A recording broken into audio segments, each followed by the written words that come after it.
Friction force. Sir first of motion ये सब नहीं पढ़ेंगे? अभी सब पढ़ लेंगे आज जब तुम जाओगी ना यहाँ से तो ओके जाओगी, टक सब आए। अभी बहुत समय है, अब देखना तुम्हें सब आए।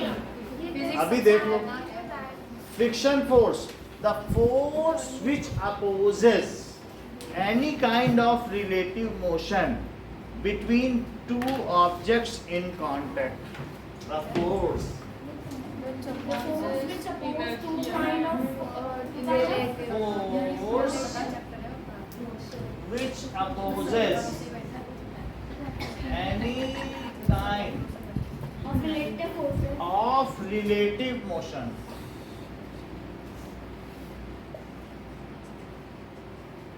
between two objects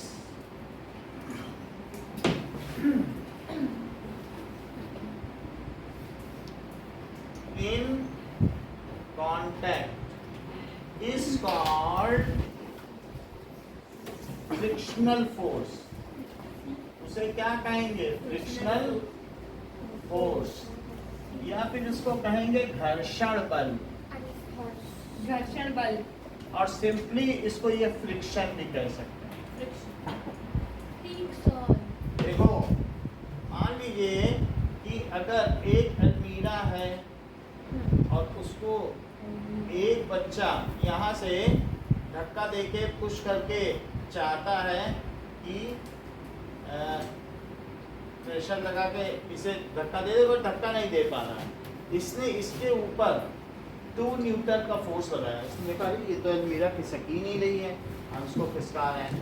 फिर इसने थोड़ी मेहनत और लगाई, उसने कहा नहीं मुझे तो इसे खिसकाना ही होगा और ये इस जगह नहीं रह सकती, तो उसने कुछ और मेहनत लगाई। Now 5 Newton same boy has applied little more force, और उसने अब मान लीजिए 3 न्यूटन का फोर्स लगा दिया। फिर उसने अपने एक साथी को बुलाया, उसने कहा एकलन तुम आ जाओ, तुम देखने में तंदुरुस्त दिखते हो। सो ध्रुव फिर 2 लोग आ गए और 2 लोगों ने मिलके फोर्स लगाया। तो पहले वाले ने लगाया और दूसरे वाले ने लगाया, ठीक है। अब 2 लोग फोर्स लगाने लगे, ये दूसरा वाला लड़की है। ठीक है। नाउ दूसरा वाला ये आ गया। नहीं लंबी छोटी करी। नाउ अब इस पर इन्होंने मिलके 4 न्यूटन फोर्स लगा दिया। Now object has started to move. Okay, तो इसका मतलब है कि अगर हम किसी चीज पे फोर्स लगा रहे हैं 1 Newton 2 Newton 3 Newton 4 Newton 5 Newton, अब 5वें न्यूटन के बाद ये चल गई, तो इसका मतलब है it is the maximum opposing force which can be applied by this. 5 Newton लगाया, एक जब हमने एक आगे लगाया तो ये नहीं चली, तो क्या ये जो सरफेस है और इस सरफेस और ये ऑब्जेक्ट का ये इन कांटेक्ट है क्या? 2 ऑब्जेक्ट्स इन कांटेक्ट। अच्छा हम फोर्स इधर लगा रहे हैं तो क्या इस साइड भी कोई फोर्स लग रहा है? फ्रिक्शन। वो कितने न्यूटन का है कोई बता सकता है? वो 2 से तो ज्यादा ही है। ये तरह फोर्स से ज्यादा। बहुत अच्छा बताने। कैसे सौम्या को ये टेक्निकल बात मालूम है? इनको इसलिए मालूम है क्योंकि 2 को 2 ही कैंसिल कर सकता है। अगर 2 से ज्यादा होता तो अलमारी उल्टी चल जाती। हम उधर किसका बड़ी बात कही इन्होंने, मतलब क्यों इन्होंने कहा कि 2 ही है? बोले कि उसे उसको काटना है, वो भूत नहीं है कि उल्टी चली आए। बहुत बड़ी बात है कि नहीं? यही फिजिक्स है, असली बेसिक फिजिक्स से बता रहे हैं कि जैसे 2 हमने लगाया तो 2 है। अब जब मैं 2.3 लगा रहा हूँ और ताकत लगाई तो अब फ्रिक्शन कितना लगा? 2.3 एग्जैक्ट उतना ही लगेगा, बस काट देगा हमारे फोर्स को, क्योंकि वो हमारी खिसकी नहीं रही है। क्योंकि जब किसी पे बैलेंस फोर्स होता है तो नो इफेक्ट। फिर मैंने 3 लगाया और अभी भी नहीं खिसक रही है, तो इसका मतलब है जो हमारा यहाँ पर फ्रिक्शन लग रहा है ये नॉट मूविंग, क्योंकि अभी भी वेलोसिटी 0 है। सर पर अगर जब 2 लोग लगा रहे हैं तो हिल जा रहा है, पर अब देखो पीछे ये क्या है बताइए, फ्रिक्शन फोर्स कितना हो गया 3 न्यूटन। यहाँ पर फ्रिक्शन फोर्स कितना है, ये बढ़ता जा रहा है, लेकिन बढ़ते बढ़ते सिर्फ ये एक मैक्सिमम लेवल तक जा सकता है, उससे ज़्यादा नहीं हो सकता। कभी ना कभी तो उसे खिसकना ही पड़ेगा। जब उसके और इसके बीच के बॉन्ड टूट जाएंगे, हम बॉन्ड तोड़ रहे हैं, इनके बीच में रखे रखे बॉन्ड बन गया केमिकल बॉन्ड, उसको तोड़ने की कोशिश करना। अब जब फोर्स लगाया then it just started moving, तब क्या हुआ बताइए, जस्ट स्टार्टेड मूविंग। तो इसके ऊपर जो फ्रिक्शन फोर्स है वो 4 न्यूटन का ही लगा और हमने कितना लगाया, नाउ ऑब्जेक्ट स्टार्टेड मूविंग। तो इसका मतलब है इसको क्या कहते हैं, the force, the frictional force जो होता है विच causes impending motion। impending motion का मतलब समझते हो, if it would not be there then the object would have moved। यदि वो ना होता तो ये सब्जेक्ट टिका हुआ है वो भी नहीं टिकता। जैसे मान लो अगर फ्रिक्शन फोर्स ना होता तो क्या जो चीज को पे हम फोर्स लगाने क्या वो चल रही होती, फोर्स की भी जरूरत नहीं है, ऐसे इधर उधर हो जाता कि नहीं। तो इसका मतलब है कि उसने मोशन को पेंडिंग बना के रखा है। अगर बच्चा बस पे टेक लगा के आइसक्रीम खा रहा है तो ये बस ही चल रही, पता चला। समझ में आई बात की नहीं है, ट्रेन ही चल रही, समझ में आई बात की नहीं। तो इस तरीके से फ्रिक्शन नहीं होता तो फिर आप पकड़ के बैठते, लेकिन तब भी कुर्सी से फिर चिपक ना पाते। और अगर फ्रिक्शन नहीं होता तो फिर जो आपके लगेज ऊपर रखे रहते हैं ना ट्रेन पर, वो गिरते रहते सब आपके ऊपर, क्योंकि फ्रिक्शन ने उन्हें बचा कर रखा है। हम सीट पे न बैठ पाते। एंड हमने ये देखो, ये हमने पैर को क्या किया बताइए, पैर को पीछे पुश किया तब अगला पैर रखा। यानी मैं क्या कर रहा हूँ, ये देखो ऐसे करके तब अगला रखा हूँ, इसको इससे अर्थ को पुश नहीं कर रहा हूँ तब अगला, तो पुश ही ना होता। तुम सोचो कि जमीन में खूब सारा तेल पड़ा हो, मैं तेल को पुश करूं वही मुंह के बल फ्रिक्शन ना हो तो तुम क्या आगे चल सकते हो, क्योंकि वो तेल पे पैर पड़ेगा, फ्रिक्शन होगा नहीं। वहीं पर या कहीं पर बहुत आइस होती है तो ऐसा होता है कि वहाँ पर बसों में एक्सीडेंट्स होते ही नहीं, क्योंकि फ्रिक्शन नहीं होता। स्केटिंग ग्राउंड की तरह ही होता। हाँ बिल्कुल। तो हम सिर्फ इतना पूछना चाहेंगे सौम्या से, what is friction. The force which opposes any kind of relative motion। अच्छा, अभी इन दोनों में क्या कोई फ्रिक्शन है, इन दोनों हाथों के बीच? देखो बहुत अच्छे बात, क्योंकि इन्होंने कहा कि रिलेटिव मोशन नहीं है। दोनों में मोशन होने से फ्रिक्शन नहीं होगा, उनके बीच क्या होना चाहिए, रिलेटिव मोशन। तो इसी की सौम्या बात कर रही है। कह रही है कि अगर दोनों साथ चले तब कहाँ फ्रिक्शन है, साथ में अगर रिलेटिव हो जाए तब। और करके देखो फ्रिक्शन से हीट भी पैदा हो जाती है। हाँ बोलो। नहीं करता the force which opposes any kind of relative motion between two objects in contact is called frictional force। बहुत अच्छा। The force which opposes any kind of relative motion between two objects that are in contact is called बोलो। The force which oppose any kind of relative force बोलो। The force which opposes any kind of relative motion between two objects in contact, then it is called frictional force। To surfaces in contact भी कर सकते हो या two objects in contact. बात समझ आ गई? ठीक है।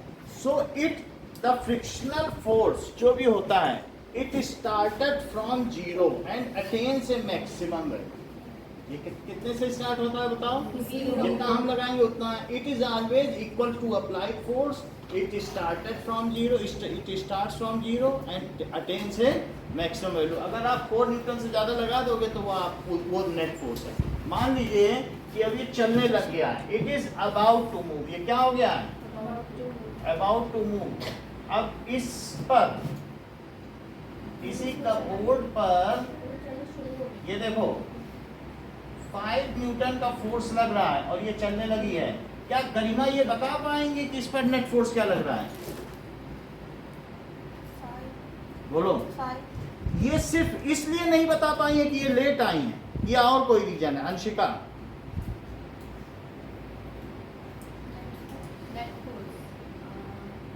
या इसलिए नहीं बता पाएंगे क्योंकि इन्होंने टेक लगा रखा है तो फोर ब्रेन की एफिशिएंसी आधी कर दी। देखो दो रीजन है। मैं तो ऐसे बैठी हुई आया फिर ये तो कर रही हूँ मैं, इनका बता रहा हूँ। मैं एक तरीके से हम लोग एंटीसिपेट कर रहे हैं कि क्या क्या कारण हो सकते हैं, ये नहीं बताता। हाँ बोलो, मतलब कि उसमें इस पे नेट फोर्स कितना लग रहा है? उसमें लगाया है हाँ और अभी भी चलना शुरू हुआ कि एक ही प्लेस नहीं, यहीं पे चलना शुरू हो गया। एकलव्य उधर साइड जा रही है। हाँ 1 2 क्यों? क्योंकि फ्रिक्शन ने अपनी मैक्सिमम वैल्यू अटेन कर ली है। वो कितना है बताओ? F max।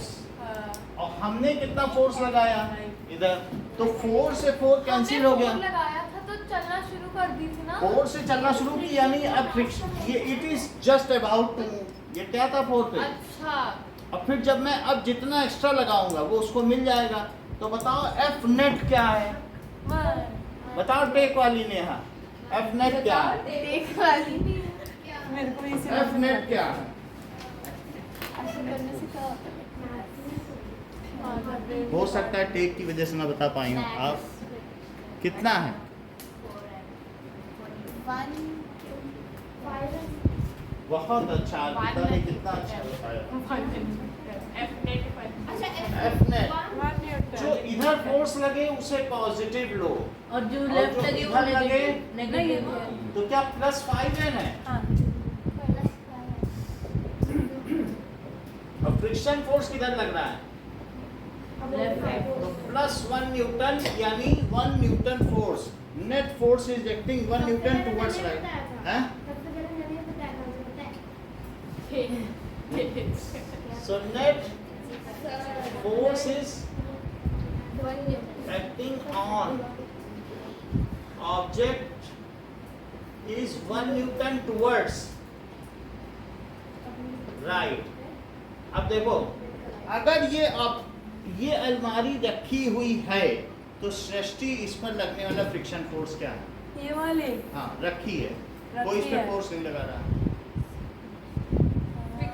जीरो जीरो, क्योंकि जब नहीं लग रहा है तो वो भी नहीं लगेगा, नहीं तो वो तो चलने लग जाए अपने आप ही। तो इसलिए इफ देखो, if no force is applied. Sir मुझे एक बात अभी भी नहीं समझ आ रही हाँ। कि मींस जब एक बंदा उस पे 3 नेट फोर्स 3N लगा रहा था तो पीछे फ्रिक्शन 3N हो रहा था तो अपोजिट में कट हो जा रहा था, तो यहाँ पे भी तो फोर्स लगा रहा था पीछे 4N आना चाहिए था, तो वो कट क्यों नहीं हो रहा? कट हो गया। तो वो इसमें कैसे कर रहा है? बस जब कोई चीज पे, अब वो समझो 4 के आगे उसे अभी थोड़ा सा चला होगा, अब वो फ्रिक्शन लेस है। फ्रिक्शन लेस में समझो आप 4.00001 मान लो, बस इतना ही। इट इज लिमिटिंग केस, एकदम थोड़ा सा ही बहुत हल्का सा है। फिर अब वो चलने लग गया। अब फोर्स ना हो बिल्कुल, हवा में ऊपर एक दूसरे के ऊपर कोई चीज़ हो तो क्या हवा में तो आराम से कोई चीज़ चल जाए, समझ में आएगी नहीं, जिनके बीच कोई कांटेक्ट ना हो, दोनों फोर्स कट हो गए। जैसे स्पेस में किसी चीज़ को मूव कराना हो तो कुछ नहीं, आराम से मूव कर जाएगा, ठीक है कि नहीं? उधर फ्रिक्शन भी नहीं है, हैं? ग्रेविटी तो नहीं है, फ्रिक्शन भी नहीं है उधर। नहीं, स्पेस में ग्रेविटी तो है, ग्रेविटी को तो काउंटर करना पड़ेगा आपको, लेकिन मैं फ्रिक्शन की बात कर रहा हूँ। जैसे ग्रेविटी है। जैसे बर्फ पर कोई चीज़ चलाना हो तो बड़े आसानी से मूव कराई जा सकती है कि नहीं? अब देखो, इफ नो एक्सटर्नल ग्रेविटी है। फोर्स इज अप्लाइड, सब चीज ग्रेविटी की वजह से। If no external force is applied, sir space में ग्रेविटी है। देखो उसी पे स्टिक हो गई हो। हम कुछ भी बताने से क्या, जो अभी टॉपिक उस पे देखो, no external force is applied, then sentence पूरा करो सौम्या। सर थोड़ा सा साइड हटना, हाँ। आगे का देखना है। सर थोड़ा सा सर हाथ नीचे इफ नो एक्सटर्नल लिखा, अरे हाथ होगा एक लिखा था, if no external force is applied then the frictional force is 0। हाँ, देन फ्रिक्शनल फोर्स या फ्रिक्शन इज 0। समझ में आ गई? अब it is always equal to the applied force up to the limiting case, यानी जब लिमिटिंग केस है जब तक नहीं चल रही है, it is always equal to. आपके बुक में फिगर बना है, देख लो, अप्लाइड फोर्स कहाँ से? दूसरे पेज पे 9.4 until body moves कहाँ है? नीचे दिया नहीं है तीन वो दो बच्चे हैं एक उसमें एकलव्य है ठीक है it is always equals to applied force until body moves अब देखो फिर क्या था बॉडी मूव्स ठीक है इक्वल टू होता है friction attains a maximum value from zero friction कहां से कहां तक वैरी करता है So, friction acts opposite to motion पहली बात क्या है अगर कोई इधर से धक्का देने लगे तो फ्रिक्शन किधर लगने लगे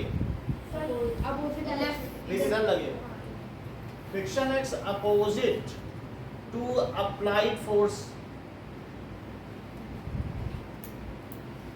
एंड इट्स वैल्यू इसकी वैल्यू कब से कब तक वेरी करती है varies from 0 to F max from 0 Newton to F maximum बोलो बात समझ में आ गई अच्छा मान लीजिए कि एक 4 किलो की चीज ऐसे रखी है और एक 4 किलो की चीज ऐसे रखी है ये सिर्फ सौम्या के लिए है हाँ। सुविधा ठीक। और ये इस तरीके से जमीन पे रखी है ये भी रखी है ये दोनों 4 kg की है तो किस केस में फ्रिक्शन फोर्स ज्यादा लगेगा सेकेंड वाले में क्योंकि उसका सरफेस और नीचे सरफेस से कम कांटेक्ट तो इस चीज को भी हम लिख रहे हैं कि friction force depends on weight and not about the area of contact जैसा कि सौम्या ने बताया कि एरिया ऑफ कांटेक्ट पर निर्भर नहीं करता ये सिर्फ मास पर निर्भर करता है इसे लिखो फिर देखो ये बता चुकी है तो रिपीट क्यों करती हो अभी बताया ना सौम्या ने तो friction force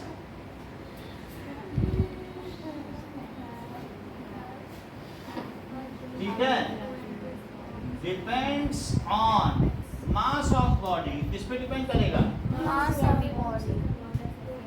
and nature of surface मान लो रबर को रबर में घिसोगे तो बड़ी मेहनत है और ग्लास को ग्लास में घिसोगे तो आराम से घिस जाएगा तो इसलिए ये नेचर ऑफ सरफेस पे भी डिपेंड करता है कि कौन सी बॉडी किस बॉडी के कांटेक्ट में समझ आएगा कि नहीं depends on and nature of surface in contact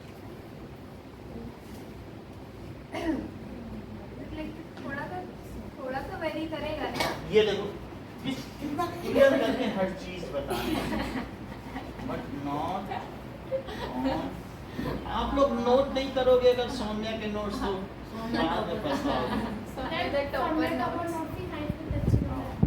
क्योंकि यही आप लोगों को डुबा सकती हो किसी में क्षमता नहीं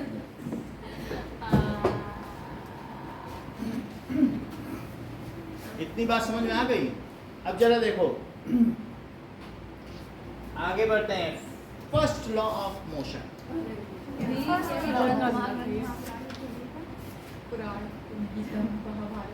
मतलब जिसका सरफेस एरिया कम कांटेक्ट होगा उसमें ज्यादा किसी में नहीं इक्वल लगेगा वो सेम फ्रिक्शन फर्स्ट फ्लोर तो थोड़ा छोटा ही है और अभी तो कोई फोर्स लगा भी नहीं रहा अभी फ्रिक्शन कहाँ से जब कोई लगाएगा तब सर वो बस बताएगा नीचे वाला ठीक है अब देखो 2 अलमारी मिटा दी ठीक है सब मेरे को हटा नहीं बाकी अलमारियां भी डाल बाकी क्या है कि ना जब द्रोणाचार्य के समय में तुम हुआ करते थे तो चोटी रखते ही थे ना तेनालीराम वाली अरे अमितेश ये तो इसीलिए तो अपना अंगूठा काट के दिया था एक लड़के की चोटी है उन्होंने बोले द्रोणाचार्य ने कि इसका कुत्ता भौंक रहा है इसका मुंह भौंकना बंद करो चोट भी ना लगे ऐसे तो मारा था अर्जुन ने कहा कि नहीं हम तो नहीं कर सकते फिर एकलव्य ने इतने बाण मारे कि उसको चोट भी नहीं लगी और मुंह में सारे बाण घुस गए अरे मैंने अपनी परी को भी सुनी है अरे एक लड़के कौन था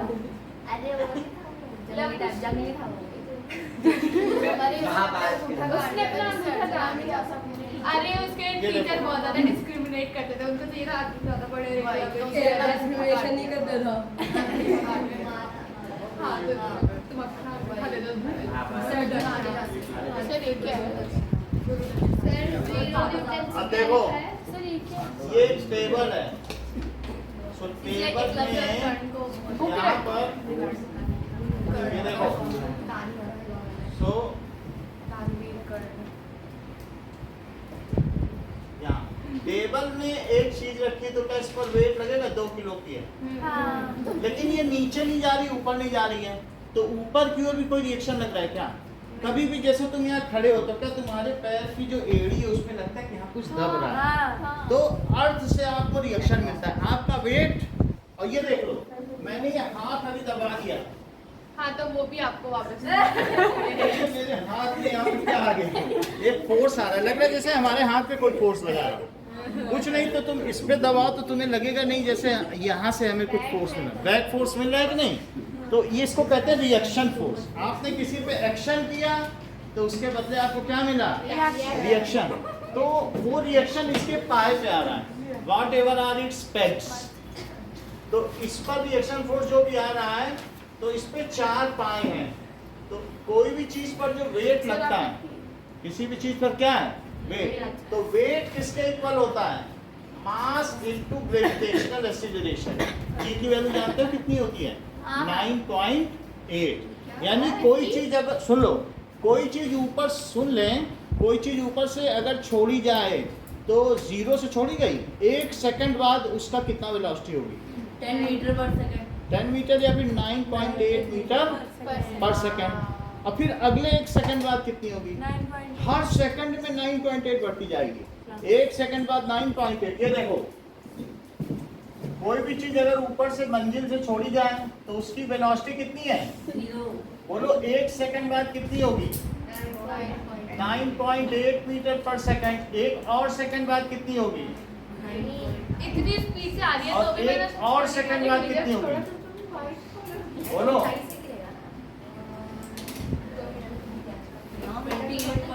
ये देखो 3 सेकंड बाद, हर सेकंड में इसकी स्पीड कितनी बढ़ रही है?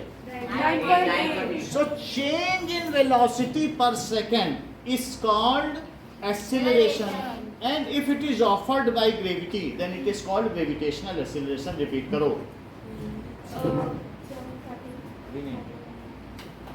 Change of velocity per second is called acceleration, and if it is under gravitational if it is because of gravitation, then it is called gravitational force. Gravitational acceleration. Gravitational.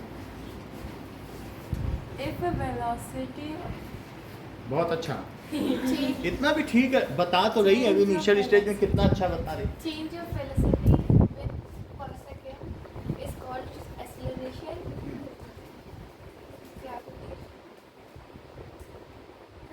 change of velocity. क्योंकि एक बार हमने बताया, एक बार उसने बताया, 2 बार में तो ऐसे ही रिवर्बरेट कर गया कमरे में, गूंज गया। अब तो बिना सोचा ही कोई बता देगा। Change of velocity per second is called acceleration.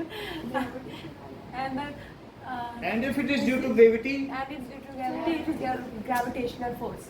gravitational acceleration. change in Acceleration. velocity is called acceleration. चलो ये नहीं, बताओ। change in velocity per second is called acceleration. gravity. If it is offered by gravity, then it is called gravitational. Then it is called acceleration. The change of velocity in meter per second. It's called acceleration, and if it is due to gravitation, then it is called acceleration. Change in velocity every second या per second, metre पर second मत बोलो, repeat करो, लिखो इस बात को। Now लिखिए, सर एकदम नीचे उधर क्या लिखा है? चेंज इन वेलोसिटी पर second, sir per unit time. हाँ, इस कॉल्ड, उसको क्या कहते हैं? Acceleration. Acceleration. And if it is due to gravity, it is Due to gravity. due to gravity, Then it is gravitational. then it is हाँ. gravitational acceleration. इसे क्या कहेंगे? Gravitational acceleration. Gravitational बोलो इतनी बात समझ में आई? अच्छा, अगर समझ में आ गई है तो लिख के दिखाओ। नो नो नो, अब जरा देखो, नीचे वाला अपना बेबी लिखा तो वो ठीक है, ये मुझे बताओ एक्सेलरेशन का ये फार्मूला किसको मालूम है? v minus you by. अच्छा चलो ये ले लो v 9.8, u 0 है, और ये इतना कितने सेकंड में चेंज हुआ? 1 सेकंड में। और ये क्या मीटर पर सेकंड में थी? और ये सेकंड मीटर पर सेकंड स्क्वायर। 9.8, और ये सेकंड में ऊपर चला जाएगा। मीटर पर सेकंड। ये किसकी वैल्यू है? g की, जी की ग्रेविटेशनल एक्सीलरेशन। इसे क्या कहेंगे? ग्रेविटी की। एक्सेलरेशन निकालते हैं हम्म। वही ग्रेविटेशनल। अगर ग्रेविटी की वजह से है, अगर कोई चीज ऊपर से फेंकी जाए तो क्या हर पल यानी हर सेकंड उसकी स्पीड 9.8 मीटर पर सेकंड और बढ़ जाती है? तो इसका मतलब है weight is equal to mass into gravitational acceleration.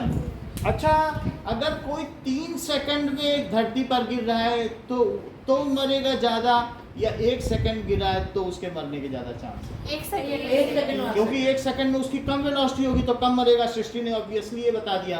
और जो 3 सेकंड बाद गिरेगा उसकी स्पीड कितनी है? 24। वो अब अगर अर्थ पे गिरेगा खट से उसका मोमेंटम 0, तो सब नारियल की तरह फूटेगा। और मैं यहाँ से गिरूं तो मेरे मरने के कितने कम चांस है ना, क्योंकि हम तो बहुत कम गिरे।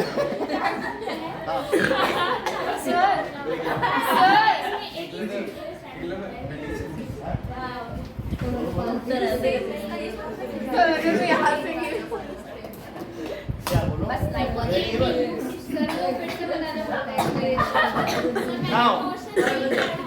हाँ कोई बात नहीं, समझ में आएगा। वेलोसिटी समझती हो?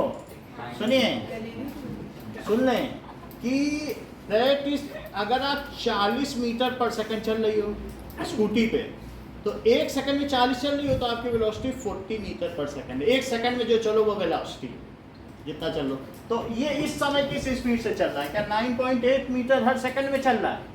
और पहले 0 से चल रहा था, तो फाइनल माइनस इनिशियल करोगे तो क्या चेंज इन वेलोसिटी है? बोलो, फाइनल माइनस इनिशियल वेलोसिटी कर दी तो उसे क्या कहोगे? वेलोसिटी और माइनस इनिशियल वेलोसिटी, तो उसे क्या कहोगे? एक्सेलरेशन। और टाइम, तो क्या ऊपर चेंज इन वेलोसिटी है? Per unit time. Change in velocity, और नीचे क्या है? Per unit time. टाइम, तो change in velocity upon time, that is acceleration. इतनी बात समझ में आ गई?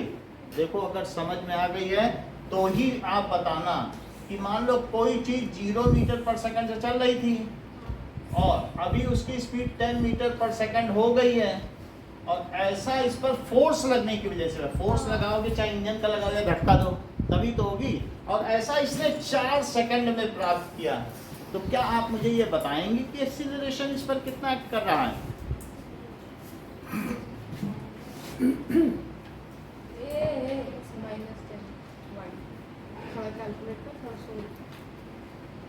गरिमा,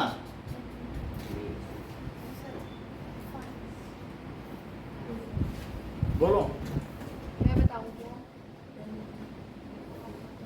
sir 10/4 that is 2.5 ms square। 2.5 5 ms square। Metre पर second. So it is now, अब देखो कि मान लें 2.5 ms square। मीटर पर सेकंड,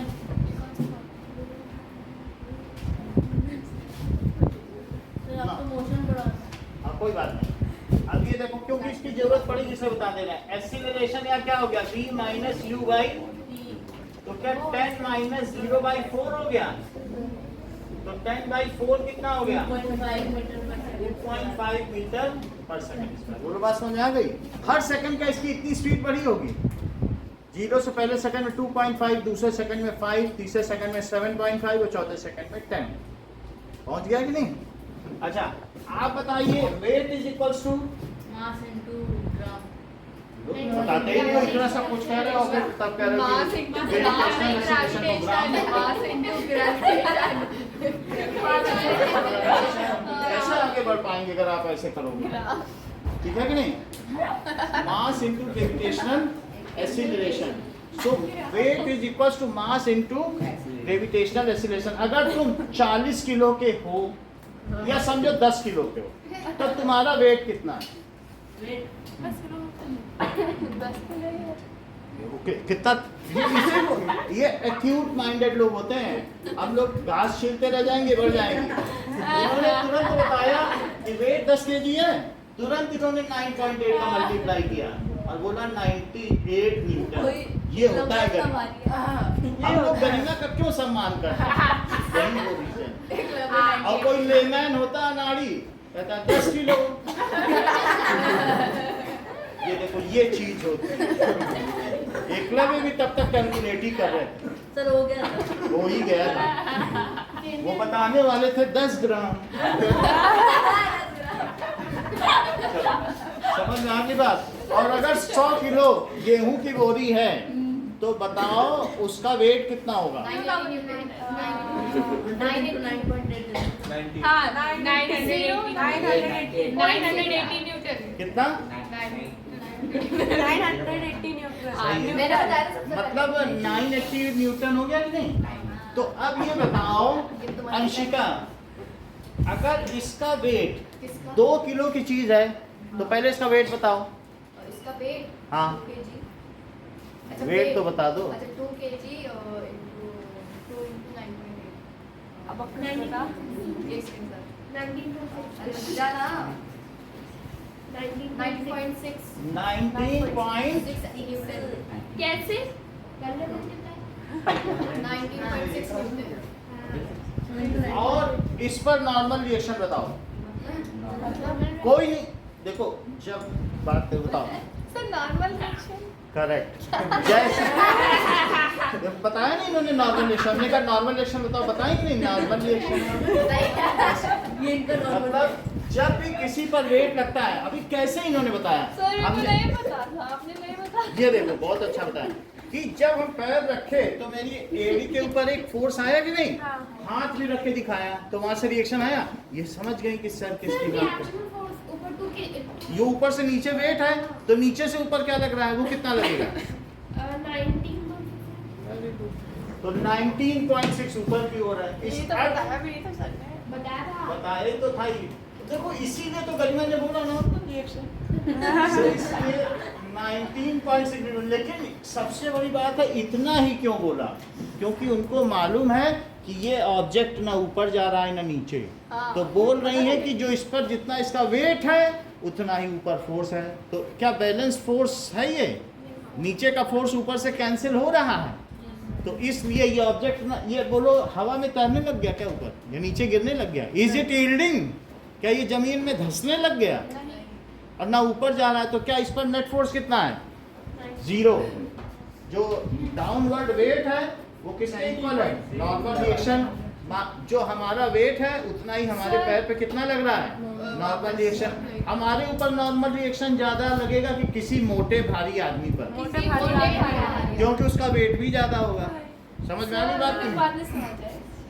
आप बताओ, एक बच्चा जब बिस्तर से गिरता है तो उसकी हड्डियां नहीं टूटती हैं, हमारी आंखें टूट जाती क्यों? क्योंकि लाइट होती है। क्योंकि जब हम गिरते हैं तो हमारे वेट का नॉर्मल रिएक्शन ज्यादा हाँ, है, और उसे लेकिन weight बच्चा बढ़ाने फूल जैसा है। फूल जैसा। मासूम। अभी जब आपने मेरे से पूछा था कि नेट फोर्स क्या है, तो आपने कहा कि 0 होगा, क्योंकि ना तो वो टेबल में जा रहा है ना वो उड़ रहा है।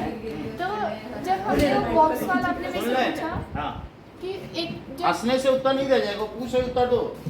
कि जब 4 न्यूटन पे वो मूव करना स्टार्ट हुआ और जब 5 न्यूटन पे, तो उसका नेट फोर्स क्या होता? आपने 1 क्यों बताया? ना तो वो उड़ रहा था ना वो जमीन में जा रहा लगना चल रहा था, लेकिन उस पर क्या हुआ कि उसकी स्पीड लगातार क्यों बढ़ती चली जाएगी? अब अगर जो अनबैलेंस फोर्स है, 4 तक का अधिकतम फ्रिक्शन जा सकता है। फ्रिक्शन एक वैल्यू से ज़्यादा नहीं बढ़ सकता है। फ्रिक्शन मैक्सिमम कितना जा सका? 4। उसके बॉन्ड टूट गए, फ्रिक्शन उतना ही जा सका, और हमने 5 लगा दिया, तो जो हमने 1 एक्स्ट्रा लगाया उस फोर्स से वो क्या हुआ? आगे मूव किया। जब तुम्हारा इंजन गाड़ी का स्टार्ट करते हो तो इंजन किसके अगेंस्ट में काम करता है? जो व्हील है और जो सड़क के बीच फ्रिक्शन है। क्या तुम इंजन को ऐसे पर सेट कर सकते हो, ऐसे रेस पर कि वो 40 से ही चले, एक ही स्पीड से चले बिल्कुल मजे से, जैसे कि आप एक अच्छी राइड ले रहे हैं 40 की स्पीड, कांटा इधर उधर ना जाए। हाँ। क्या ऐसे समय पे जो फ्रिक्शन फोर्स है और इंजन का लगाया हुआ फोर्स वो दोनों इक्वल होते हैं? हाँ, क्योंकि एक्सीलरेशन है ही नहीं। Gravity का अरे जब वेलोसिटी ही नहीं बदल रही है तो एक्सीलरेशन कहाँ हुआ? वो बात समझ आई? अगर एक इंटरस्टेलर स्पेस में, अंतराणविक आकाश में एक कोई सेलेस्टियल बॉडी जा रही है और वो एक ही स्पीड से जा रही है, बोलो उस पर कोई फोर्स लग रहा है? तो इसका वैसे ही आपकी स्कूटी जब सड़क पे एक ही स्पीड से जा रही है तो उस पर कोई फोर्स लग रहा है? तो इंजन किस पे काम कर रहा है? कर रहा है फ्रिक्शन पे। जितना सड़क पे फ्रिक्शन लग रही ना, उसको काउंटर एक्ट करने के लिए तो इंजन काम कर रहा है। मान लो तुम इंजन ऑफ कर दो तो क्या गाड़ी नहीं रुक जाएगी? क्योंकि फ्रिक्शन फोर्स लगातार काम करता रहेगा, और इंजन बंद कर दिया, फॉरवर्ड का कोई फोर्स ही नहीं है। तो ऐसी स्थिति में कभी बॉल भी अगर सड़क ये जैसे फुट ग्राउंड पे क्रिकेटर मारते तो कभी रुक भी जाती है, तो फ्रिक्शन काम कर रहा है कि नहीं कर रहा? तो इस तरीके से ये बात आपको समझ में आ गई कि नहीं? फिर से समझो कि मान लीजिए कि अरिस्टोटल, अरस्तु ने बोला है, अरिस्टोटल ने अलेक्जेंडर सिकंदर के दरबार में बोला कि किसी भी चीज को अगर तुम फोर्स लगाओगे तभी चलती रहेगी। चलाने के लिए किस चीज की जरूरत है? फोर्स की जरूरत है। तो सिकंदर ने बोला ये तुम बिल्कुल गलत बात कर रहे हो, अब तुम्हारा गला कटेगा। तो बोले ये तुमने गलत बात कही, it is myth, it is against Bible है, और कि किसी को चलाना है तो फोर्स लगाना पड़ेगा। उन्होंने कहा मैंने तो गलत बोला था, मैं अपने सर पे वापस। अब हम आते हैं फर्स्ट लॉ ऑफ मोशन, यानी आप गाड़ी में जो आपका इंजन चल रहा है वो क्यों चल रहा है बताओ? बिकॉज टू काउंट, सुनोगे तो समझ में आएगा, to counteract the friction. सड़क पे जब तक फ्रिक्शन है तब तक लगा। आपको मालूम है सैटेलाइट को एक बार स्पीड दे दी जाती है तो वहाँ का जो ओपेगी और पेरेगी इंजन सर ले आया जाता है, बोले अब चलो घर, तुम्हारा काम हो गया। उसको स्पीड दे दी ना, अब छुट्टी तुम्हारी, अब वो अपने आप घूमती रहेगी। सैटेलाइट में कोई वो नहीं लगा हुआ है कि पीछे से कि उसको अब कोई स्पीड दे। एक बार स्पीड दे दो, once it is set in motion it will continue to move with the same speed till eternity. वो अनंत काल तक उसी वेग से उसी दूरी पर घूमती रहेगी। कितना अच्छी बात है, क्योंकि ये चीज इन्हें मालूम है और लोगों को नहीं मालूम। तो बताओ। देखो ये मतलब जैसे ये चीज है अर्थ, अरे ठीक है शांत रहो, कुछ डाउट ये देखो अर्थ इधर मूव कर रही थी, हाँ लेकिन सब ने क्या इसे ग्रेविटी से खींचा? तो भाई मेरी ग्रेविटी से खींचा। जैसे Gravitational force तो लगा। सुनो, मेरी फुटबॉल इधर जा रही है, अब किसी ने इसको क्या किया उधर खींच लिया तो फिर ये उधर नहीं जाने लगी, नहीं जाने लगी, बोलो। और फिर अब जब अर्थ नहीं ये खींचे जा रहा तो फिर ये इधर गई। अब इस पर देखो अर्थ अब इधर जा रही है, लेकिन अभी भी सन को चैन नहीं है, अब खींच रहा है। तो अब बोलो अर्थ इधर जाएगी कि इधर जाएगी? अब इधर नहीं जाएगी, क्योंकि अब चलो तुमने मान लो किस कोई इससे जा रहा है, इसने फिर मारा, फिर मारा, तो अर्थ उसे खींचे जा रहा है। तो जो सौम्या ने बताया कि चूंकि सन का ये फोर्स है जिसकी वजह से ये अर्थ चल रही है, वही फोर्स सैटेलाइट पर लगता होगा। ठीक है, क्या वही फोर्स एक उपग्रह पर नहीं लगता होगा? लेकिन सैटेलाइट तो अर्थ के चारों तरफ घूम रहा है ना। अर्थ के चारों, अर्थ भी वही अर्थ करता के है। चारों तरफ कैसे घूम रहा है? देख लो, ये इन्होंने और क्लियर कर दिया। बोल रहे हैं कि अर्थ उस पर फोर्स लगा रहा है सैटेलाइट पे, वो सन नहीं लगा रहा है। जैसे मून, बहुत क्लियर किया, मून एक नेचुरल सैटेलाइट है, तो क्या वो तो अर्थ के ऑर्बिट वो अर्थ के चारों ओर घूमता है। तो बताओ उस पर कौन फोर्स लगा रहा है? अर्थ लगा रही है। और उसी तरीके से जो दूसरे सैटेलाइट है, इनसेट सैटेलाइट तो कई बार है या मून के चारों आर्यभट्ट तरफ भी है, घूमता है। वो इससे समझ आई बात कि नहीं भाई? अर्थ का भी तो कोई एक अच्छा खासा वजन है, तो क्या 6 × 10⁴ kg। इतने जीरो लगाओ, इतना इसका मास है। समझ में आने बात कि नहीं? और सन का मास इससे 10 लाख गुना जाता है। चलो अब हम लोग आगे की बात करें। एक क्वेश्चन मतलब अर्थ और सन के बीच में जो जा रही है वो ग्रेविटेशन फोर्स की वजह से हो रही है, पर जो इस तरफ लग रही है वो कौन सी फोर्स? वो उसकी अपनी वेलोसिटी थी, लेकिन किसी अभी तुमने बताया कि यदि किसी वस्तु पर फोर्स लगाओ तो क्या उसकी डायरेक्शन बदली जा सकती है? तो हाँ, इस अर्थ की डायरेक्शन बदली गई है।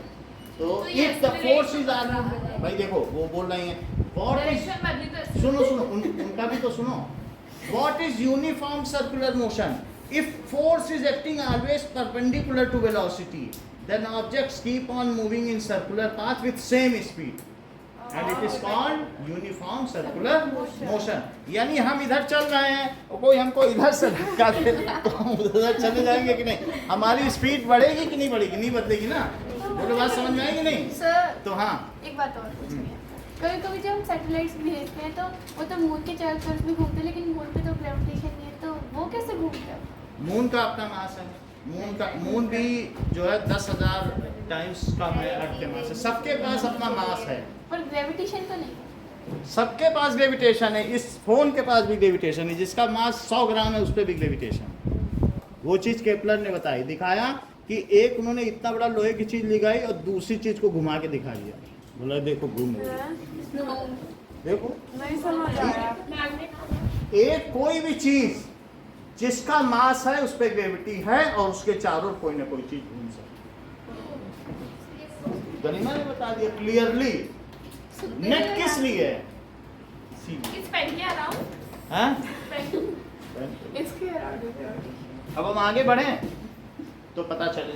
अभी तो मोबाइल की तरफ हम खींचते हैं क्योंकि उसमें ग्रेविटेशन है। भाई ये सब इन लोगों ने कहाँ से पढ़ के रखा है कि अर्थ में, ये देख लो, अर्थ के बीच में छेद कर दिया जाए और यहाँ से अपनी तुम एक कोई पेन या चिप्स का पैकेट डालो, ये फिर यहाँ तक जाके अमेरिका में फिर वापस आए। ये देखो, तो भाई जिसके यहाँ ग्रेविटी पढ़ाई गई हो वो जानते हो। मैंने पढ़ी है, मैंने ऑडियो तक। अब आगे बढ़ा। Now let us move ahead. इतना समझ गए, थोड़ा बहुत फोर्स के बारे में जान गए ना कि फोर्स क्या चीज होती है।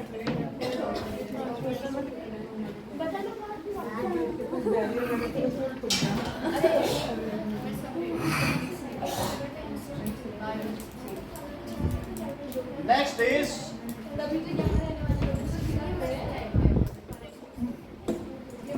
नाउ, सुन लीजिए कि एरिस्टोटल, भाई अरस्तु कहते हैं लेकिन अब बुक में यही है। हमने इंडियन नेम भी तो दिया, जैसे लगता है अरस्तु। Sikandar. Aristotle once stated that to keep an object in motion, a continuous force is needed to be applied. Repeat करो, जल्दी रिपीट करो। टेक वाली सृष्टि इन्हें करने दो क्योंकि टेक लगाया हमें मालूम है, आधा माइंड इनका चला गया होगा। हाँ, To keep an object in a motion, देखा टेक का कमाल तो देखने लगा था मेरे को। ना हो। लेकिन आप देखिए आपके सामने हाथ कंगन को आरसी क्या, पढ़े लिखे को फारसी क्या, मतलब ठीक है। तो now to keep an object in motion, a continuous force is needed to be applied on it। ऐसा इन्होंने क्यों कहा? On it to counteract friction, क्योंकि उस पर फ्रिक्शन लग रहा है। अगर तुम नहीं लगाओगे धीमा कर देगा। फ्रिक्शन करना नहीं, हर चीज रुकी होनी चाहिए। क्यों चल रही है, वो अपोजिट काम करता रहेगा, रुक गई तो चुप बैठ गया, फिर फ्रिक्शन बैठ गया। वो चलने नहीं देगा किसी चीज को। चलती हुई चीज को, तुम्हारी कार का इंजन बंद हो गया, थोड़ी देर बाद रुक जाएगी, चलने ही नहीं। क्या है, फ्रिक्शन लगता है कि नहीं? तो फ्रिक्शन एक्ट ही करता है रिलेटिव मोशन। रिलेटिव मोशन होगी तब तक उसमें बाधा डालता रहे। So needed to be applied on it, ठीक है, टू काउंटर इट। किस लिए बताओ? मतलब नीडेड टू बी या ओवरकम फ्रिक्शन। बोलो, To stop it. नहीं ये जैसे ये देखो ये है और इसके पीछे इंजन लगा है और यहाँ फ्रिक्शन लग रहा है। ये अर्पिता की मोटर कार है।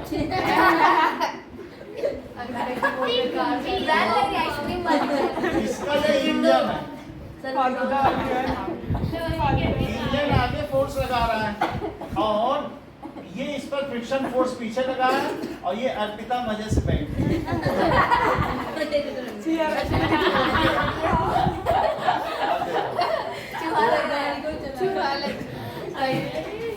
First law of motion. नहीं अच्छा बना। उसकी दो छोटी है ना जो पीछे वही डायग्राम बना रहा है।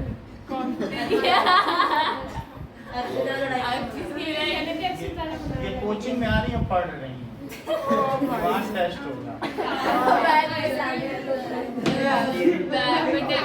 सर पे क्या लगाया है सर आपने?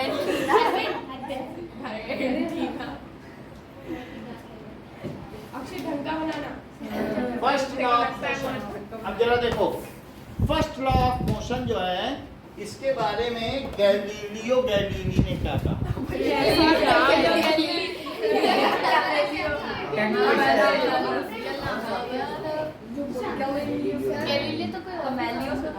क्या नाम है? अरे इसीलिए तो रॉकेट टेलीस्कोप गैलीना सर इसीलिए वो माइक्रोस्कोप सब अलग-अलग तरीके से बता रहे हैं। सुनिए, मोशन के बारे में सबका अपना अलग-अलग कहना है। ऊपर वाले ने कहा कि भाई अगर हम फोर्स लगाएंगे तो कोई भी चीज मोशन में रहेगी। इन्होंने कहा हम फोर्स नहीं लगाएंगे तो मोशन में रहेगी। उल्टी बात बोल दी।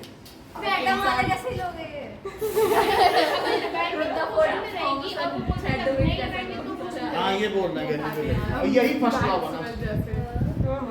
गलत चीज को कैसे बनाना? गलत चीज को लोग इनर्शिया का लो है ना, कोई चीज अगर रेस्ट में तो रेस्ट में रहना चाहिए। अब जरा इनका भी तो देखें ना, जो आप लोग हैं। मतलब ये देखो, इन्होंने एक एक्सपेरिमेंट किया। सर मुझे ये अरस्तु वाला नहीं समझ में आ रहा। अरस्तु कह रहे हैं कि अगर तुमको किसी मोटर गाड़ी या किसी चीज को लॉन मोवर को खिसकाना, लॉन मोवर जानती हो जिससे घास काटते हैं, तो अगर उसे घुमाना है तो तुम उस पर फोर्स लगाओगी तभी चलेगी और नहीं तो रुक जाएगी। तो उन्होंने कहा किसी चीज को चलाए रखने के लिए फोर्स लगातार लगाए रखना जरूरी है। तुम इनका समर्थन करती हो अरस्तु का? अब गैलीलियो गैलीली कह रहे हैं कि किसी चीज को चलाए रखने के लिए फोर्स न लगना जरूरी है। कैसे? पढ़े पर कैसे कभी कहाँ पढ़ा है?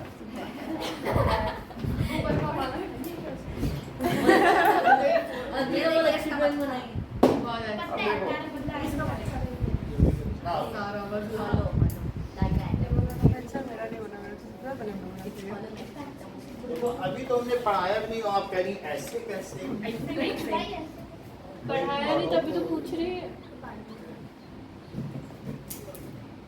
ये तो मैंने बताया। सर अरस्तु को इंग्लिश में कहते हैं ये देखो इन्होंने इस पे बहुत सारा इतना स्मूथ कर दिया, बहुत सारा पाउडर डाल दिया। हाँ, कैरम बोर्ड वाला बोरिक पाउडर या लाइकोपोडियम पाउडर जो बहुत फिसलता है। सिलिकॉन कौन आते कैरम बोर्ड में डालने के लिए डिस्को? ये देखो इसको पाउडर। ये बॉल इन्होंने यहाँ से इस पर क्या की, ये जो वेज है इस पर खिसकाई, तो इन्होंने देखा कि ये रोल करती हुई यहाँ से आई और करती करती करती करती यहाँ चढ़ी और बिल्कुल इसी हाइट पे गई। तो इन्होंने देखा नहीं ये तो उसी हाइट पे चली गई क्योंकि बिल्कुल फ्रिक्शन नहीं था। इन्होंने कहा नहीं नहीं हम ऐसा नहीं करेंगे, हम अपने वेज को और दूर ले जाएंगे। तो जब इन्होंने अपने वेज को और दूर किया तो इन्होंने ये बात देखी कि अब वो उस पर नहीं रोल की, अब ये फिर आगे बढ़ी और इस पर रोल करते करते भी उसी हाइट पे गई। सर लेकिन कह रहे हैं सरफेस कि क्लीन जब तक वो उसी हाइट पे न चली जाए तब तक वो चलती रहेगी। यानी जैसे आप एक पिंग पोंग की बॉल छोड़ते हो, अब बिल्कुल वहां पे थोड़ा सा भी साउंड ना तो वो आके हाथ तक की हाइट पे वापस आ जाए। हाँ तो देखते हैं। सही है? तो उसी तरीके से सेम चीज हम पेन के साथ करते तो ऐसा क्यों नहीं होता? ये देखो यहाँ पर उन्होंने कहा नहीं नहीं हम इसको और बढ़ाएंगे। तब वो वहीं पर आ गया। तो इन्होंने अब ऐसा कर दिया और अब नॉट टू गेट एस्टॉनिश्ड, वो वहीं तक आई। सो ये वहीं तक आई। फिर इन्होंने कहा नहीं अब तो मैं इस प्लान को सीधा जाने दूंगा। तो अब ये बॉल धीरे धीरे आगे बढ़ती जा रही है, रोल भी कर रही है। इन्होंने कहा कि if no force is applied, then this ball will keep on moving till eternity until it attains the same height. कैसे? ये तक क्योंकि भाई यहाँ तक आई है। अब और क्या बताओ, पता फिर वहाँ से वापस रोल होकर सुनो, फ्रिक्शन नहीं था ना, फ्रिक्शन नहीं था, फ्रिक्शन ही तो चीजों को रोकता था। फ्रिक्शन क्यों नहीं था? फ्रिक्शन सब इसमें पाउडर लगा दिया, सब कुछ कर दिया। फ्रिक्शन कम था नहीं, हो ही नहीं सकता। एक तरीके से नेग्लिजिबल था या थोड़ा बहुत अगर था भी तो उसको उन्होंने एंटिसिपेट कर लिया अपने कैलकुलेशन से कि फ्रिक्शन नहीं है। अब इन्होंने कहा अगर हम इसे सेट छोड़ दें तो ये बॉल कहाँ तक जाएगी बताओ? उसी हाइट तक पे जाके रुकेगी। और ये if an object is in motion then it will keep on moving with same speed till eternity. यदि कोई ऑब्जेक्ट ठीक है गतिमान अवस्था में है तो वह उसी वेग से अनंत काल तक उसी दिशा में वैसे ही चलती रहेगी, और यदि वह रुकी हुई है तो वो अनंत काल तक रुकी रहेगी। If an object is at rest then it will remain at rest. If the object is moving, then it will keep on moving till eternity with same speed in same direction. External या ये कह सकते हो then the object will remain in uniform motion till eternity. रुकी है तो रुकी रहेगी। जरा सुनो, ये उसका अपना नेचर है। कह रही है कि हम चल रहे हैं, चलने दो, हमें रोक क्यों रहे हो? रोकने के लिए भी फोर्स चाहिए, चलती चीज को रोकने के लिए फोर्स चाहिए। और जो रुकी है उस वो कहेगी हमें क्यों चला रहे हो, तो फोर्स लगाओगे, धक्का दोगे तो चलेगी। जैसे ये अर्पिता सो रही हैं, सुन लो, तो इनकी मम्मी कहेंगे उठो अर्पिता उठो, तुम्हें जाना है, जगा क्यों रही हो, सोने दो ना। ये जड़त्व का नियम, हमारी जड़ता कहती है हम जैसे हैं वैसे हैं, तो whatever I am fine and don't dare to change me, whatever I am that is I am. तो ठीक है, तो इसका मतलब अगर हम जाग रहे हैं और कोई कहते सो जाओ क्यों सुला रहे हो, अब सो रहे हैं तो क्यों जगा रहे हो, यानी ऑब्जेक्ट का जो स्टेट ऑफ मोशन है उसको कोई बदलना चाहे तो उसका वो विरोध करता है, और आपको फोर्स लगाना पड़ेगा बदलने के लिए, अपने आप मैंने ये नहीं पेन बदलेगा। रोल किया, मैंने इसमें कोई फोर्स नहीं लगाया, लेकिन ये रुक गया अपने आप। चलिए, सर लेकिन ये तो गलत था, तो इसे लो क्यों बनाया मशीन? फ्रिक्शन नहीं है, without friction, friction is not. देखो सुनो, वो रुकेगी भी कब, जब फ्रिक्शन, उसे रोकने के लिए भी किसने रोका, फ्रिक्शन ने। लेकिन उन्होंने उसने- फ्रिक्शन को भी फोर्स माना, जबकि अरस्तु के समय में उन्हें मालूम भी नहीं था कि कुछ फ्रिक्शन होता है। सर उन्होंने कहा जब तक फोर्स लगाओगे चलेगी, फ्रिक्शन जानते ही नहीं थे वो, ये नहीं जानते थे फ्रिक्शन, समझ आया? हमने तो लिख दिया ओवरकम फ्रिक्शन, लेकिन उनको नहीं मालूम। रुक जाओ अभी, पहले लिख दें, समझा दें, फिर आपके प्रश्न लेंगे, जिससे कि आप थोड़ा और जान लो। एटम में जब वो ऑर्बिट होता है, उसमें जब वो घूमता है तो उसमें भी इलेक्ट्रॉन्स घूमते हैं, उसमें भी तो फोर्स लगता है। यस इट इज, जैसा ये बता रही हैं कि इसको लिख लें जो बोल रही हैं, नहीं तो फिर बाद में हम भूल जाएंगे। ऑप्शन लिख रहा है। That is, क्या बताया इन्होंने, जरा लिखें तो। इलेक्ट्रॉन्स मूव करते हैं ऑर्बिट में किस फोर्स में? केमिस्ट्री प्लस फिजिक्स इज अरे, केमिस्ट्री प्लस फिजिक्स इज देखो नहीं वही लिखा ना, first of motion, that is an object under balance force.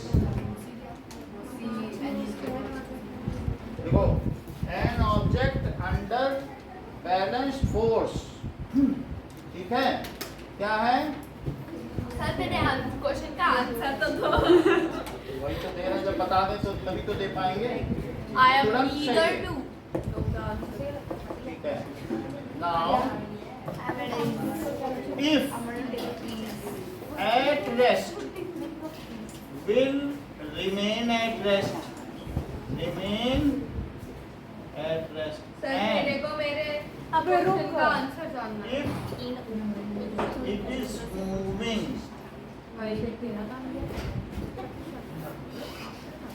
keep on moving. Keep on moving with uniform under uniform motion.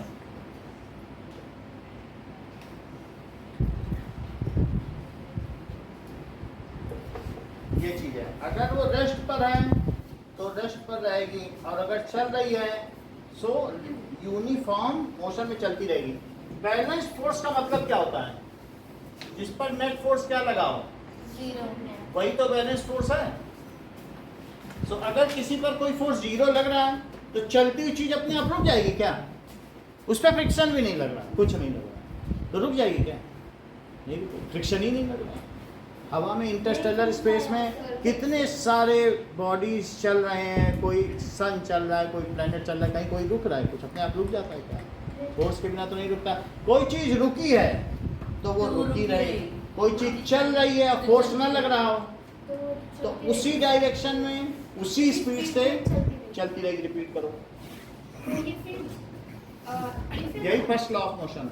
If an object is under balance force and if it is at rest, then it likes to It will it will remain in rest only, or if it is moving, then it will remain moving until enter under uniform until till eternity under ठीक है, till eternity भी बोल सकते हो। Under uniform motion इसमें लिखा नहीं है, टिल इटर्निटी इसलिए नहीं लिख रहे हैं, अदरवाइज बात सही, ठीक है ना? तो ये चीज है, इसका मतलब है ऑल ऑब्जेक्ट, ये आपका इसको कहेंगे लॉ ऑफ इनर्शिया। ये कौन सा लॉ? Law of inertia. हाँ, लॉ ऑफ इनर्शिया को लिखो जड़त्व का नियम।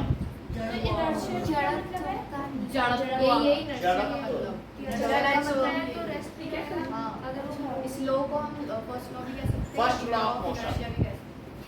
फर्स्ट लॉ ऑफ मोशन, यानी आप देखो हम लोगों में दो चीजें हैं, एक जड़ता है और एक चेतनता है। हम किनसे मिलकर बने? एक चेतन प्रकृति है जो आत्मा है, और जो हमारे शरीर में बाहर से हैं वो भूमिरापो नलो वायु खम मनो बुद्धिरेव च अहंकारितीयम में भिन्ना प्रकृति रष्टधा अपरिमितस्वन्याम प्रकृतिम विधि में पराम जीव भूताम महाबाहो ये एकदम धारिते जगत।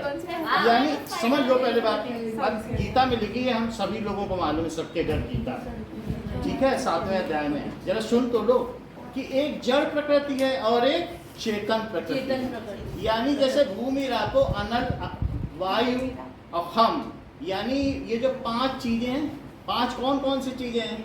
जैसे वो ये क्षितिज पावक गगन शरीरा और मन बुद्धि अहंकार, ये जड़ प्रकृति है।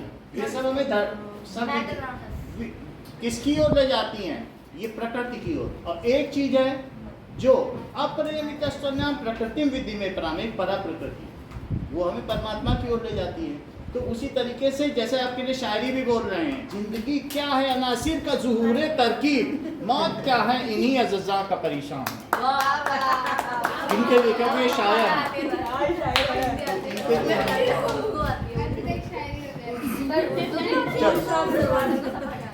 अब बात करो, तो जड़ता समझ में आ गया कि हम अपने को बदलना नहीं चाहते हैं, जैसे हमें वैसे बदलना, वैसे ही रहना चाहते हैं। क्या यही जड़त्व का नियम है कि हम नहीं बदलना चाहते हैं? अगर कोई कहते बदल जाओ, ऐसे बन जाओ, वैसे बन जाओ, बनना चाहते हैं? ऐसे ऑब्जेक्ट में भी, हर एक चीज में यही बात है। और इसलिए इस नियम को भी क्या कहते हैं? Law of inertia. यानी वो जैसे है वैसे, any object want to remain, want to maintain its state of motion. उसका जो स्टेट ऑफ मोशन है वो रेस्ट भी हो सकता है और मोशन भी हो सकता है। जरा देखो फिर से समझो इस बात को, अभी बात पूरी नहीं की गई है, ठीक है कि नहीं? फिर भी इस बात को मैं 1-2 लोगों से रिपीट करवा लूँ, तब आगे और ये शिका नहीं, अभी रुक जाओ, अभी मैं आपको और easy language An object under balance force it will rest, that it will remain in rest. If it is moving, then it will Keep on moving under uniform force. नहीं है, बोलो बेटा मुझे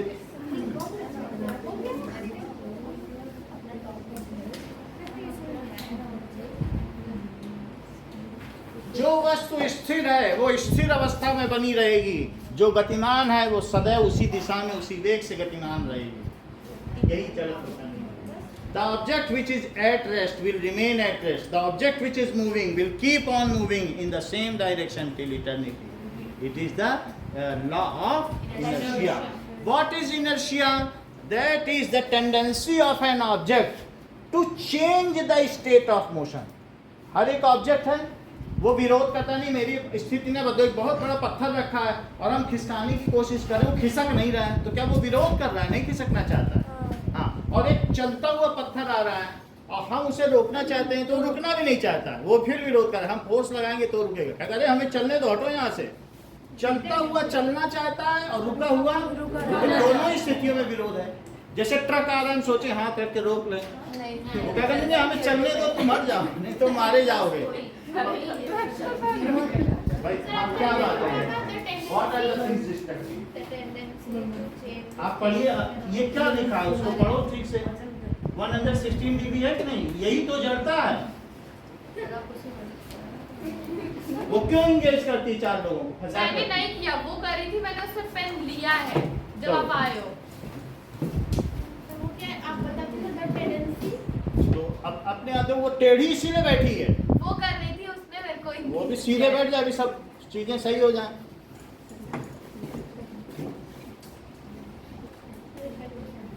अब रुक जाओ थोड़ी देर, सेट कर लें, डिसिप्लिन हो जाए, फिर पढ़े ना। जिनको आता है उनको क्या है, उनके लिए तो कुछ नहीं, वो पूरा लॉ जानती, तीनों लॉ जानती, law of conservation of motion जानती, हर चीज उसको आता है। उसके लिए क्या चाहे क्लास 2 घंटे बर्बाद हो जाए, वो यहाँ घूमने फिरने बात करने आती है बस सबसे। So object under unbalance force, what is inertia? Soumya बोलो, इनर्शिया बोलो। Tendency of change in state of motion. बोलो। Tendency of an object to change its motion is called inertia. State of बोलो। Tendency to change the state of an object. अरे ये वाला बोलो। बता रही है ना, सुनो। An object to change its motion. देखा, ये चीज होती है जब क्लास में इनडिसिप्लिन होता है। बीएससी के भी बच्चे पढ़ते थे, 3-3, 4-4 घंटे पढ़ते थे, लेकिन चूं-चा तक नहीं करते थे, पता ही लगता था बैठी है। 40-40 क्लास की पढ़ी है, डीयू के बच्चे पढ़ते, ये भी नहीं बोलते थे टाइम हो गया, ये हो गया, यहाँ जाना है वहाँ जाना। और यहाँ हर 10 मिनट में चुप कराते रहो, जैसे भेड़ बकरियों की क्लास। और बता भी नहीं रहे हैं। हाँ बोलो। The tendency of a body which change its motion. बता ही नहीं रहे, कोई चलो कोई बात नहीं। Uniform. Inertia, tendency of an object to resist any change. सब बोल रहे हैं change in motion, बदल दो मुझे। Tendency of an object to resist, विरोध करती है, any change अच्छा ओके हाँ। in its State of motion. state of motion is called inertia. अब रिपीट करें। Tendency of an object to resist its change in motion is called its अभी भी ठीक नहीं आया Saumya. state of and tendency of an object to resist the change of its state of motion. सही है, बोलो। Tendency of an object to resist any change of its state of motion is called inertia. tendency of an object which resists in its state of motion is called change तो बोलो, change state. ठीक है। अच्छा बताओ कौन ज्यादा विरोध करेगी? मैं मोती को अगर ऐसे फ्लिक करूं कि एक पत्थर को फ्लिक करूं, तो the object which has more mass has more inertia. विरोध कौन ज्यादा करेगा? कुंभकर्ण करेगा, उसको हिलाना पड़ेगा 20 लोगों को, कि एक दुबला पतला आदमी? कुंभकर्ण। तो इस तरीके से the object which has more mass has और उसका रफ सरफेस और उसका स्मूथ सरफेस कुछ नहीं। अभी लिखेंगे सब कुछ। ऑब्जेक्ट वो अलग चीज है, विच हैज मोर मास, जिसका ज्यादा मास होगा एज, वो लोग क्या होगा? मोर इनर्शिया, जिसका ज्यादा मास होगा। ठीक है। A huge stone has more inertia than a pearl. इसमें ज्यादा विरोध होगा और फिर उसके लिए ज्यादा फोर्स लगाना पड़ेगा। अगर उसका आप स्टेट चेंज करना चाहते हो तो किसमें? अगर आप ट्रक का स्टेट चेंज करना चाहते हो तब ज्यादा फोर्स लगेगा कि एक साइकिल का स्टेट। तो किसमें इनर्शिया ज्यादा होगा? किसने ज्यादा विरोध किया? तो a truck has more inertia then, ये कंपेयर में आता है। हाँ, बाईसाइकिल। ये देख लो, मान लीजिए कि ये देखिए कि अब यहाँ पर ये हमारे पास सिक्के रखे हैं कुछ,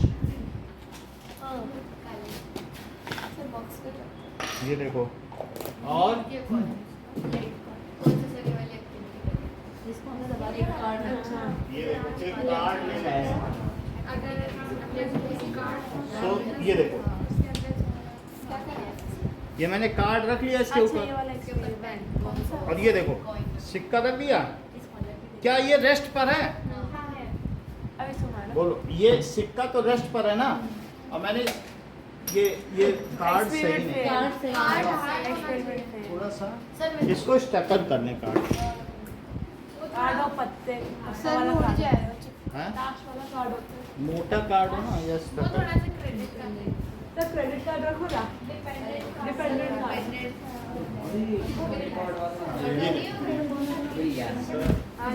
ये देखो, ये देखिए, ये हमने रखा और इसको हमने 5 का सिक्का होना चाहिए। सिक्का चेंज कराओ। कितनी क्यूट है। है, लाओ लाओ, ये हो जाएगा।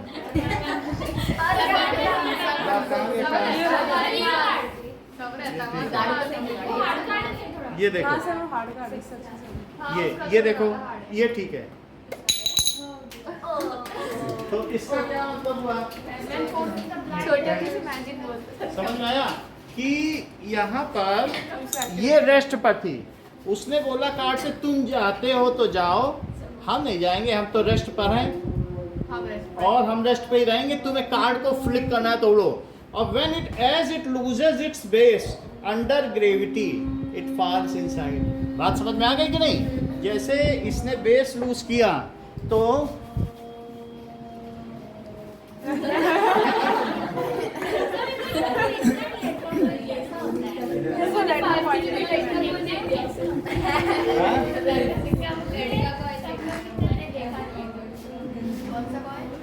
अब जरा देखो,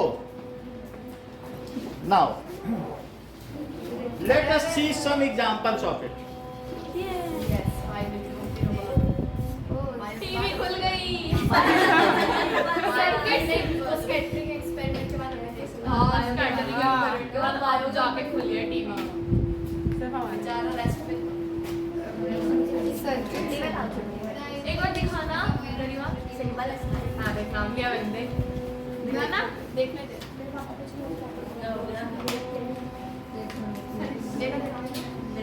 सर इनका कोई काम है क्या आपको? क्यों तो उसको भेजना चाहिए। नहीं, मैं बनाऊंगा बैठ के। हाँ। फोटो ले लेना। क्या चाहिए? ये मेरे को भी फोटो करके डालना।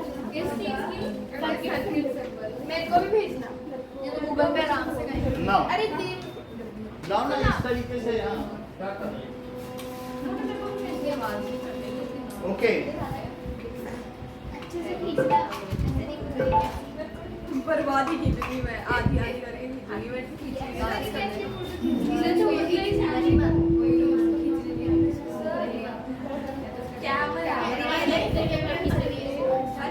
Table cloth of restaurant is withdrawn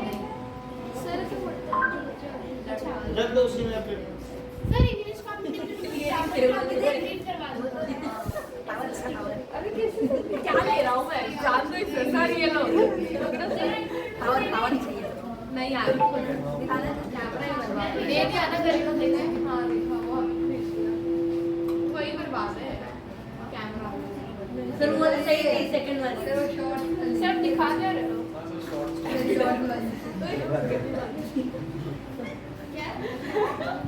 sir वो सेकंड वाली जो law of inertia table cloth हो गया अब रख दो उसी में अब खेल करने लगे एक के पीछे यहाँ पर अच्छा ये तो वही जो जंगल में किया था उसमें लोग तो सारी फोटोज गिरे बिना हटा ली थे ना ये देखो किसकी बात ना देखो कैंडल भी इस पे रखी हुई है Is sitting on top of a silk सामने कुछ See. नहीं रखती है पागल है tablecloth. So I think you might know what's coming. Now see मैं ट्राई करना ये फनी अभी कुछ टूटा तो वो फिर से देखो I think you might know what's coming. But here it goes. तो जो चीज एट रेस्ट पर थी क्या वो रेस्ट पे बनी रही और बोला तुम जा रहे हो तो जाओ बोलो ठीक है Basically, just do it. अब देखो Do it as fast as you can. Wow no ऐसी है ये देखो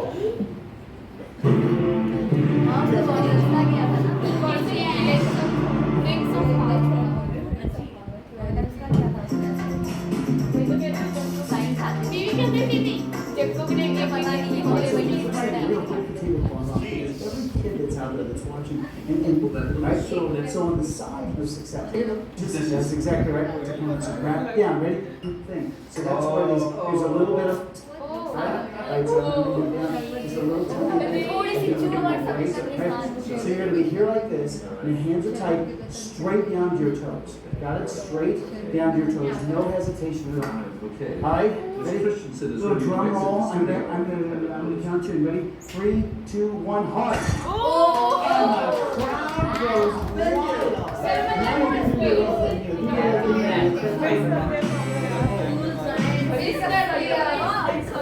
lucky you Sir, वापस। from inertia अरे जीवन करता है ना पूरा उड़ीसा एक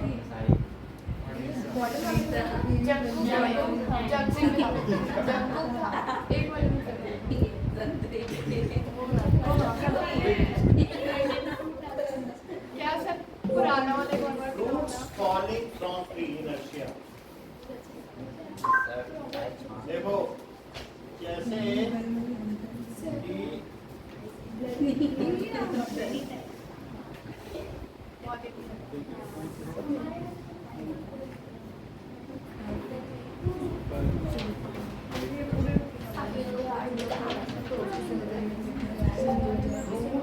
collection inertia सर एक और बार दिखाना ना पुराना वाला अभी दिखा ये रैक्सेस ना वो पर्पल और रेड कलर सर एक बार root falling from vibration inertia हाँ सभी खाओ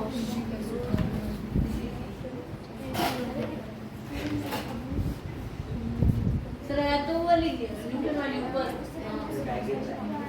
वाइट वाइट ये रुक जाइए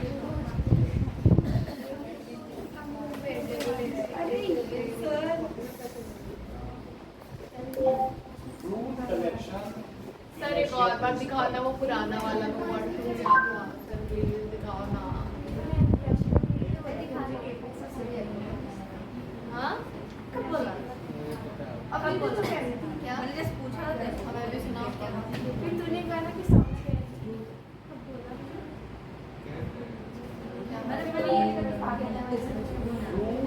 फॉलिंग, इनर्शिया ऑफ रेस्ट। मैंने सुना किसी को K-pop उतना पसंद नहीं है, अब तो इंडियन वाले में ज़्यादा है। लेकिन मैं उसको बस ये बोला था।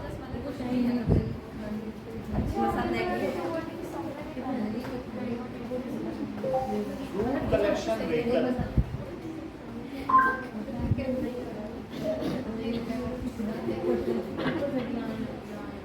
ये देखो ये, अब इसे देखें,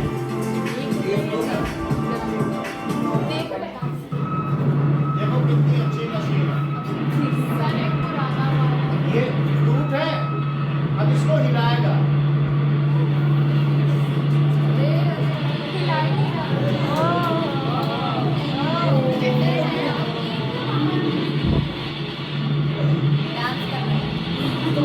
लेकिन उसके हिलाने से उसके ये देखो सारे सब दिखाएंगे आपको। हिलाने से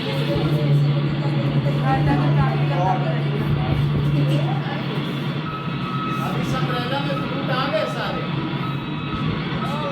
अच्छी मशीन। अब ये देखो इसमें डाल देगा,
समझ में आ गया ना आपको किस तरीके से करना है।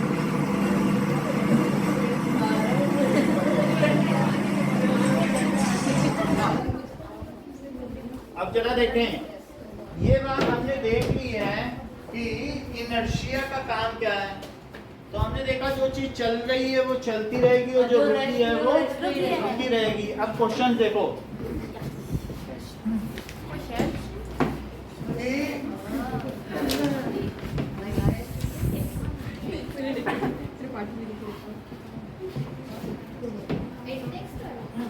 Question, why a 5 rupee coin,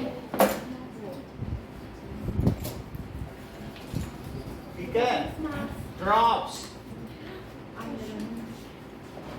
into glass when card under it is flicked away। अगर मान लीजिए कार्ड इसके नीचे का हटा दिया जाए तो ये 5 रुपये कॉइन है, तो ये ग्लास में रखा हुआ है, तो ये देखो, तो इसके ऊपर 5 का सिक्का ऐसे रखा है तो इसी में गिर जाएगा और ये कार्ड क्या होगा, फ्लिक हो जाएगा। जब फ्लिक हो जाएगा तो ये 5 रुपए का सिक्का इस पे गिरता हुआ नजर आएगा। हाँ। अब कार्ड यहाँ पर उड़ जाएगा।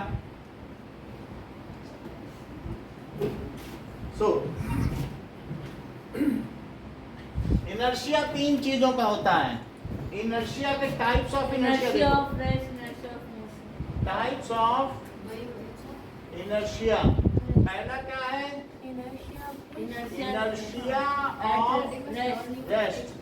द ऑब्जेक्ट एट रेस्ट, ठीक है, has a tendency to remain at rest. The object at rest has tendency to remain at rest। अब दूसरा देखो, inertia of motion। inertia of motion, कल भी साइंस की क्लास होगी। द ऑब्जेक्ट रोमांस नहीं सर हुआ। एसएसटी भी तो कर at motion. पहले साइंस खत्म होगा तब एलएसटी करेंगे. The object at motion has tendency To remain at motion. to remain in uniform motion. ठीक है, या मोशन भी लिख सकते हो. अब तीसरी चीज क्या है? ये ठीक बोल रहे हैं. The inertia of direction. Direction भी होता है. हाँ, the object जब तक उस पर फोर्स ना लगाई जाए तो क्या अपनी डायरेक्शन बदलेगी? The object moving in certain direction has tendency To remain in certain direction. to move in Certain direction. same direction.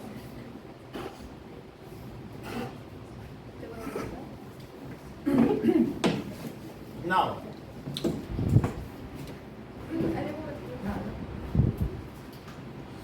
अब देखें कि when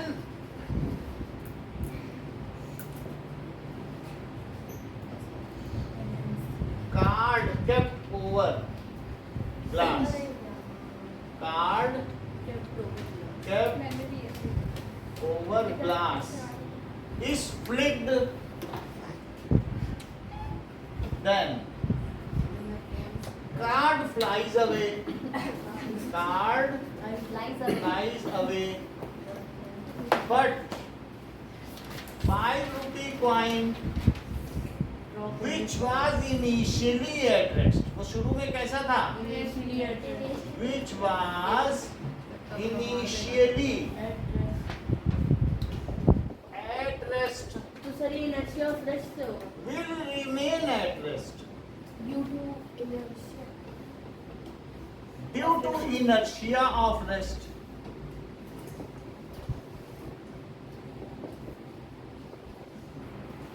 As soon as it loses its base, जब इसके नीचे कार्ड ही नहीं रहा, it falls into the glass under the effect of Gravitational acceleration. under the Acceleration that is for gravitational. effect of gravity या gravitational force. अच्छा, इसी बात को साक्षी रिपीट करो.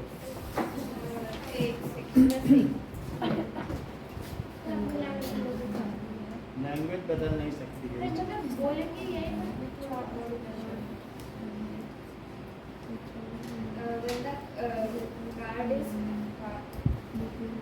When the card is kept on glass,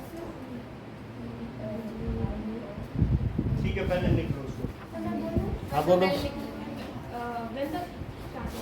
When card was kept on a glass and it was flicked, then the card flies and the point which was at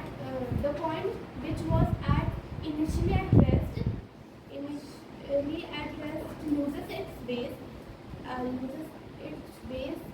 and due to inertia of rest, it falls मैं भी बोलूँ. into the glass because of gravity. बोलो. Sir, when a card is kept over a glass and a coin is kept over it, if the card is flicked, the card flies away, but the coin was initially at rest. Due to the inertia of rest, the coin will remain at rest, and ऐसे बोलो. The card which was initially at rest will remain at rest the due to inertia. the coin which was initially at rest will remain at rest due to inertia of rest, and it falls down due to. As soon as it loses its base. अच्छा, ये line नहीं बोली क्या? तो ये बोलना As पड़ेगा soon ना, as base हट गया. So it's fine. तो ये So मैं As बोलूँ? soon as it. हाँ, बोलो बेटा. When card kept over the glass is flicked, the card flies away, but the 5 rupees coin, 5 rupees coin is a coin which was at rest will remain at rest due to inertia of rest. हाँ. But as soon the coin loses its base, it falls into the glass due to gravitational force. Now, when dirty mat is beaten भाई, अगर उसको किसी हम rod से beat करें तो उसकी धूल गिर जाती है कि नहीं? हाँ मैट को, ठीक है? So by rod its dust falls down, या why dirty mat is beaten with rod so that its dust falls down? क्यों होता है? When ये डर्टी मैट है और ये इसमें इस तरीके से ये बहुत सारे किसके पार्टिकल हैं? डस्ट पार्टिकल हैं। जब हम इस पे रॉड लगाएंगे तो ये डर्टी मैट रॉड की वजह से अपनी जगह से हट गई कि नहीं? लेकिन क्या डस्ट पार्टिकल अपनी जगह से हटे? नहीं। वो नहीं हटे। और क्या वो ग्रेविटी की वजह से गिरने लगे? बोलो, हमने उसको मारा, मैट हट गई और पार्टिकल गिर गए। मान लो ये मारा तो वो साथ ही चले जाएंगे। नहीं, वो साथ ही लेकिन जब चले- गीला लेकिन वो होता है- trapped है ना। दस पार्टिकल चिपक जाते हैं। Mat is beaten, then mat moves from its place. Mat क्या करती है? From its place, And due to but heavier dust particles Remain at rest. which were at rest will remain at rest. will remain at rest Due to inertia of rest. due to inertia of rest. आगे As soon as the mat moves and from under gravity falls down. जब मैं तो रही नहीं and sir, ये हमने question लिखा है कि आंसर है? answer. वही क्वेश्चन क्या है? क्वेश्चन ऊपर है। एक्सप्लेन। चलो इसको नोट करो। सर बहुत टाइम लगेगा, थोड़ा नहीं बहुत टाइम लगेगा। हाँ, इसको नोट कर लो, इसके आगे नहीं कराएंगे, इतना ही करो। 10 मिनट लिख। अब थोड़ा थोड़ा समझ में आया ये चैप्टर क्या है? First law तो समझ था। मुझे थोड़ा और पढ़ना था, जल्दी टाइम भाई आपको आज ज्यादा जल्दी टाइम मिला। जल्दी कैसे, उतना ही तो पढ़ा। नहीं, बहुत जल्दी अरे लिखना है। मतलब आज स्कूल में भी छुट्टी हो गई, मुझे लग रहा है और है ना। हाँ, ये पूछ रही सब बैग में किसी तरह तो की। लंच हो गया। मेरा नहीं हुआ। इतनी जल्दी